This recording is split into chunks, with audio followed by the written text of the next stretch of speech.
Yeah, I'll react to that, sure. Hey guys, I love these. Oh,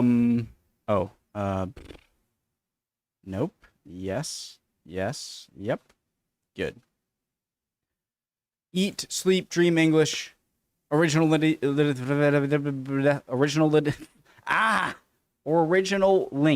the video. Top of the description as always, all right?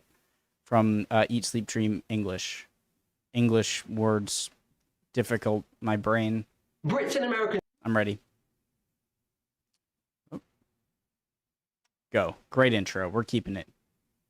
Brits and Americans are joined by a common language, but there are many, many differences. Today we're going to look at 20 more words that we say differently. All that is coming right up after we meet another Eat, Sleep, Dreamer. Hello, my name is Julia, I'm Spanish, and I learn English because I'm in love with this beautiful language. Now Eat, Sleep and Dream English is part of my life. Thank you so much. You are a legend. Mwah. True.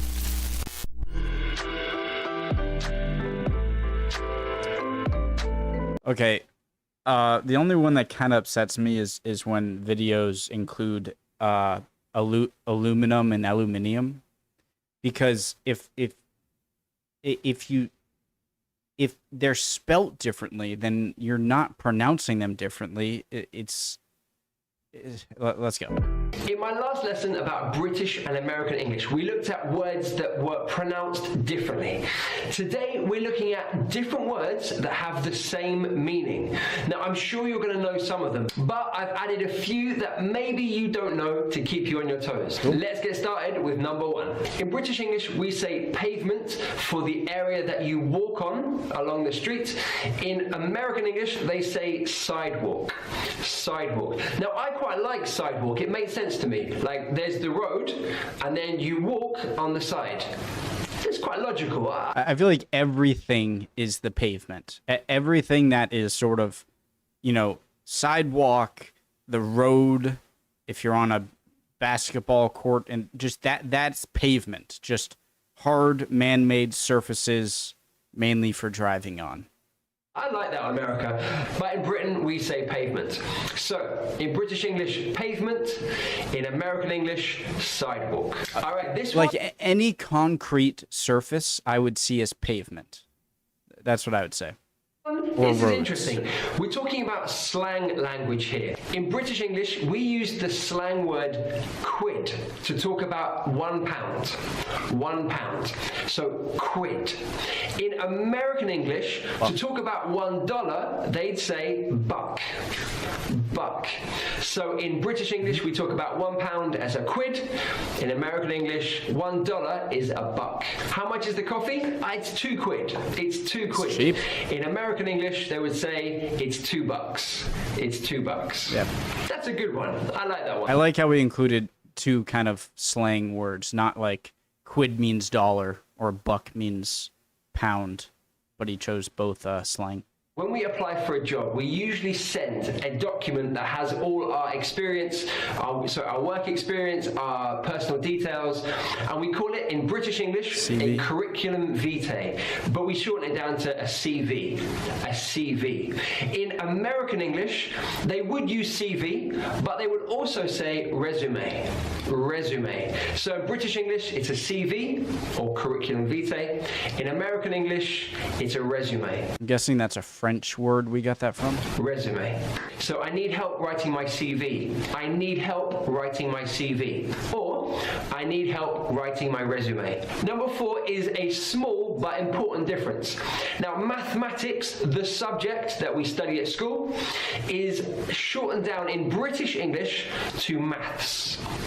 Maths. I might give this one to you guys. In American English, they don't use that S. They take it, they throw it away. Math. I think you guys might have it here because they're both short for mathematics. And so would you say I'm going to mathematic class? No, you'd go to mathematics. So math class makes sense to me, but maths, I got to give it to you guys. That makes more sense. Math. So in British English, we say maths. American English, math. I don't know why. I'd like to know why. If anyone knows why that is, let me know in the comments below. When you're waiting to pay at the shops. In Britain, we would say you're in a queue. In a queue. In American English, you're in a line. A line. So in a queue or in a line. I think if you ask most Americans, ooh, really? And if you ask most Americans to describe, like, what is a queue? Some people might say like a cue ball for pool, but I think a lot of people would mean like a weight, like you're on, like a weight, a cue. I think a line. So in a queue or in a line. Number 6 is a good one. So it's like you're queuing in a line. Over, yeah. So in a queue or in a line. Number 6 is a good one. Now, when we are moving in the opposite direction to how a clock would move, in Britain, we'd say anti-clockwise. Anti-clockwise. So clockwise is the same direction as a clock, the hands going around. In British English, when it's going the other way, we say anti-clockwise. I think these both are equally make sense. In American English, it's counterclockwise. Counterclockwise. So an example sentence, so let's dance anti-clockwise. Let's dance anti-clockwise. Or let's dance counterclockwise. Let's dance counterclockwise. Again, counterclockwise just rolls off the tongue better because I'm used to saying it, but I think they both make sense. When students use this word, I can always tell if they've learned American English or British English. Now, the general word is confectionery, and we're talking about things made of sugar, so lollipops and things like that. In Britain, we would say sweets, and in American English, they'd say candy. Candy. So as a kid, I was only allowed sweets on Saturday. Does that include chocolate as well? Would you also call chocolate sweets? As a kid, I was only allowed sweets on Saturday. But in American English, that would be, as a kid, I was only allowed candy on Saturday. As a kid, I was only allowed candy on Saturday. At school, we're divided into age groups. Now, in Britain, we would call those years. So year. So I'm in year 6 or I'm in year 4. In American English, they'd say grade. So I'm in grade 2, I'm in grade 3. In British English, it's a year. And in American English, it's a grade. I think we would usually say 3rd grade instead of grade 3. Oh, I'm in grade 3. I think you'd say I'm in 3rd grade. I'm in 6th grade. You guys don't use like the high school terms, like from 9th to 12th grade. That's, you're just like with college from 9th to 12th grade. High school is freshman, sophomore, junior, senior. You guys don't say that. So what year are you in at school? What year are you in at school? What grade are you in at school? What grade are you in at school? In Britain, when you send a letter, you always have to write the address and include a set of letters and numbers which determine the area that you're sending the letter to. Why do we say zip? A postcode. So for example, in London, we've got like N8 or N10 or SW4. These all link to certain areas of London. Now, of course, in Britain, it's postcode. In American English, it's zip code. I think postcode, because I get it, but I think what we refer to as zip code isn't strictly useful for the post, for mailing. I think there are different, things you could be describing or different things when you say the zip code. But I still don't really know why we say zip instead of, like area code or zip code. So these are the groups of numbers and letters that are added to a postal address so that we get the right location. Postcode, zip code. This one I found fascinating. I didn't know there was a difference here. So in every children's playground in Britain, or lots of children's playgrounds, there is an area of sand that you can play in. We call this a sand pit. A sand pit. In American English, it's called a sandbox. Sounds almost like it's danger. It's a box of sand, so it's a sandbox. I didn't know that. That's amazing. I like it. Sandbox, why not? So British English, it's a sand pit. I always loved playing in the sandbox as a kid. You ever have it like a playground and they have those little mini backhoes that you can kind of dig up sand with. I thought that was fun. American Brought English back a memory. sandbox. How would you describe that in your language? What's it called in your language? Is it Sandbox. a sand pit, a sandbox, a sand hole? What do you call it in your language? This one I am sure you know, but if you don't, it's important to know the difference. In Britain, the most popular sport is football. Everyone knows this football, one. played by Leo Soccer. Messi, Soccer. Cristiano Ronaldo, Harry Kane, all those kind of players. Now, in American English, that same sport is called soccer. We also have football. Football in American English means American football. It's a That's our biggest sport, is also football, but they're different sports from you. totally different game. Another word for that is gridiron. But the sport of football in Britain is soccer in America. I think gridiron refers, I could be wrong here, but refers to the field, the football field, or as you would say, the pitch. But I think that would be what, I don't think gridiron means football. I think it means for the football field. I could be wrong there. It's important to know the difference. Number 13 can also be confused. Now, schools that are free in Britain, Oh God, this one still confuses me. we call confused. Now, schools that are free in Britain, we call state schools. A state school, okay? Don't have to pay, it's free to everyone. State school.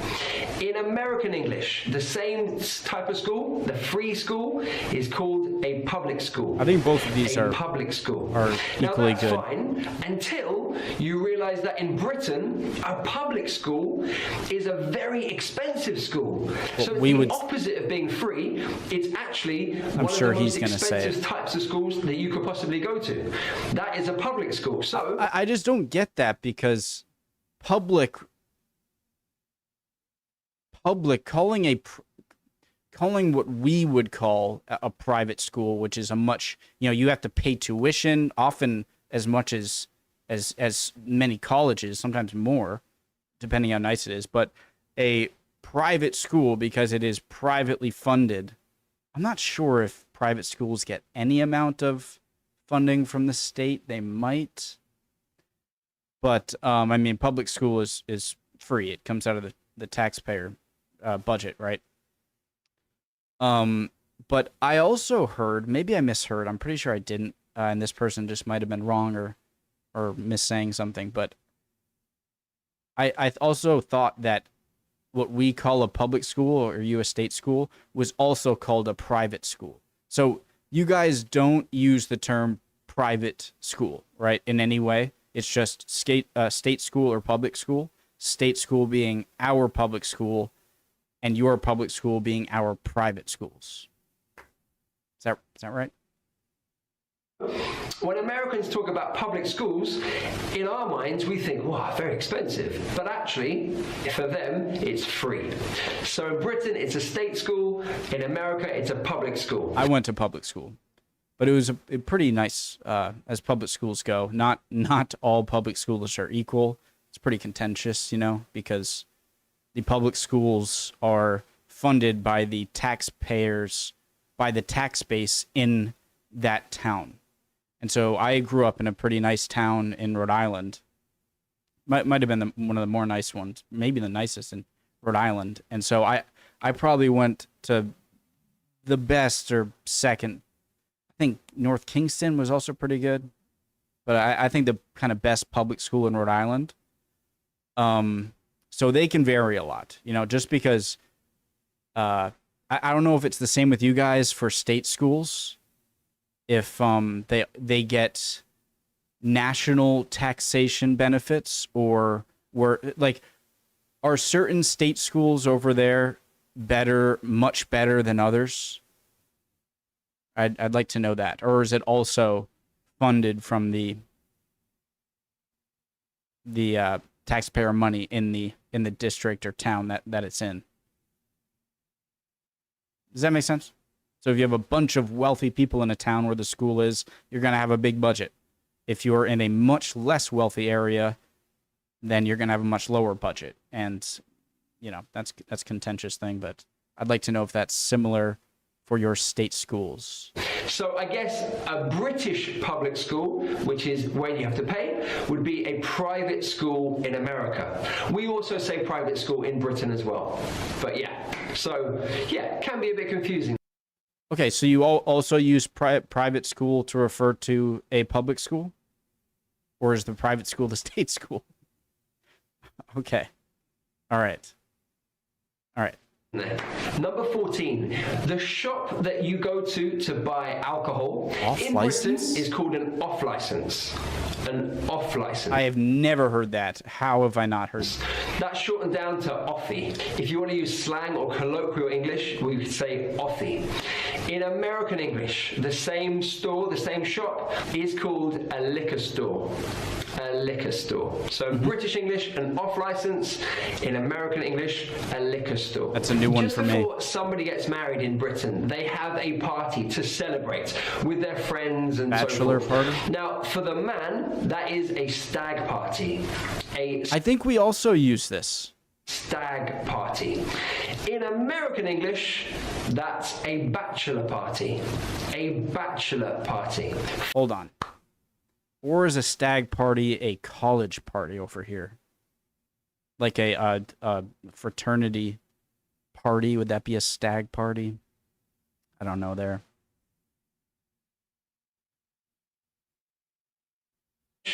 That's a bachelor party. A bachelor party. For women Hen in Britain, that's a hen party. A hen party. And in American English, it's a bachelorette party. A bachelorette party. I'm surprised it wasn't, classic trainer sneakers. I'm surprised the bachelorette equivalent wasn't going to be called the doe party, like DOE, because stag is a male deer, right? Or that's buck. Well, never mind. And in American English, it's a bachelorette party. A bachelorette party. When you're buying shoes in Britain, if you're buying a kind of a sports shoe, we call it trainers. Like an everyday shoe, very casual shoe, it's a trainer or trainers. In American English, they say sneakers. This is one of the earliest sneaker, a pair of sneakers. terms I knew. In British English, one trainer or a pair of trainers. So for example, have you seen my trainers anywhere? Have you seen my trainers anywhere? Or have you seen my sneakers anywhere? Have you seen my sneakers anywhere? In Britain, the government provides public housing for those people that aren't able to buy their own. I don't know why they're called sneakers. I feel like trainers makes more sense because they're usually, athletic, or more comfortable, or gym shoes. Or The government provides public housing for those people that aren't able to buy their own house. Here we call it a council estate. A council estate. In American English, the same idea, the same concept is called a housing project. A housing project. I believe that it's just shortened down to a project. So in Britain, we'd say, I live on a council estate. I live on a council estate. In American English, they might just say, I live in a project. I live in a project. Didn't know that when one you are either. writing in British English, this is a new one I just figured out. Full stop. and I live in a project. I live in a project. When you are writing in British English and you finish the sentence, you put a little dot. That is called a full stop. A full stop. In American English, it's not a full stop. It's a period. It's a period. I kind of like because it's not a comma, it's not a semicolon, it's not a colon. It's the full stop to the sentence, So that makes sense. So in Britain, we use full stops. In America, they use periods. Interesting. Number 19, it's the sign that's put on the front and back of a car to identify it as being unique to that car. In Britain, we call it a number plate. A number plate. In American English, it's a license plate. A license plate. Number plate, license plate. The Stay final hydrated, one, guys. in Britain, every person has a number, and it's used for the administration of their social security or for their tax. It's their number that the government used for many. Yeah, I know mine off the top of my head. It's I'm not that stupid. Don't worry. Or for their tax. It's their number that the government uses I do know mine for by many heart, different though. things. Now, we call it a national insurance number. National insurance number. So if I get a new job, then I'll give my employer my national insurance number. They can tell the tax office that that's my number, that I'm working there, and so that I get taxed the correct amount. We use it for a lot of administration that goes on in everyday life. So in Britain, it's a national insurance number. In American English, it's a social security number. Social security number. It's the same idea, just described in different ways. National insurance number, social security number. All right, guys, I've got 2 questions for you. First of all, which one of those was new for you? Okay, so which difference was new for you? And secondly, obviously I've missed a lot of words out. So let me know in the comments below, which ones have I missed out that we should all know? If you write it in the comments below and then share it so that other Eat Sleep Dreamers can learn from you. We're a community of learners, so I want us to share our knowledge together. If you haven't already, guys, check out my other video, 20 words that Brits and Americans say differently. It's great. You'll really enjoy it. I'm absolutely sure of that. If you've enjoyed this lesson, please give it a big thumbs up and share it with anyone you know that is trying to learn English. Make sure you're subscribed, so hit that subscribe button and hit that notification bell. That notification bell will tell you when I release a new video, so you're the first to watch it. I'll be back again every Tuesday and every Friday giving you fresh, modern British English. Thank you so much for hanging out with me, guys. I've really enjoyed it. Until next time, this is Tom, the Chief Dreamer, saying goodbye. Great video as always. Seems like an awesome guy. To answer his question, oh crap. Oh no. I live on a council estate. There were some that I did learn in the video. Blah, blah, blah, blah. He did clear up the differences between public and private and state schools well.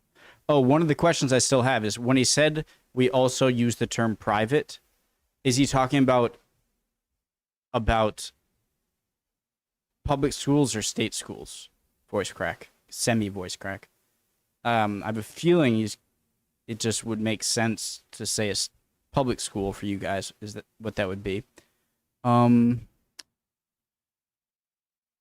There was a big one I didn't know. Voice crack again. Jesus. Did know this one. Come